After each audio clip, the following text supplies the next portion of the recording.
இந்த கிராமத்துல புதுசா கல்யாணம் ஆன பொண்ணுங்கள கடத்தி கொண்டு போய் கற்பழிச்சு கொலை பண்ற சைக்கோ ஒருத்தன் சுத்திக்கிட்டு இருக்கான். அவனை பிடிக்கணுன்றதுக்காக இன்ஸ்பெக்டரா இருக்க ஹீரோ டிவியில போய் அனௌன்ஸ் பண்றாரு, நான் கல்யாணம் பண்ணிக்க போறேன், முடிஞ்சா என் பொண்டாட்டி மேல கை வச்சு பாடுறான்னு சொல்லி. இவனும் கல்யாணத்தை முடிச்சிட்டு வீட்டுக்கு போறான். அந்த சைக்கோ அவனுக்கு ஒரு லெட்டர் போட்டிருக்கான், 2 நாள்ல உன் பொண்டாட்டியை தூக்கி காட்டுறேன்டான்னு.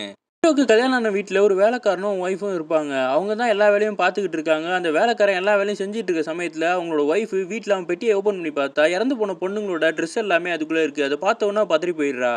அப்போ இந்த வேலைக்காரன் தான் சைக்கோ போல இருக்குன்னு சொல்லிட்டு அவன் ஒய்ஃபும் பதறி போய் ஹீரோக்கு ஃபோன் பண்ணி சொல்றா. ஹீரோ வீட்டுக்கு போறதுக்குள்ள அவனும் அந்த பொண்ணுக்கு மயக்க மருந்தை கொடுத்து ஒரு மூட்டையில கட்டி தூக்கிட்டு போயிடுறான்.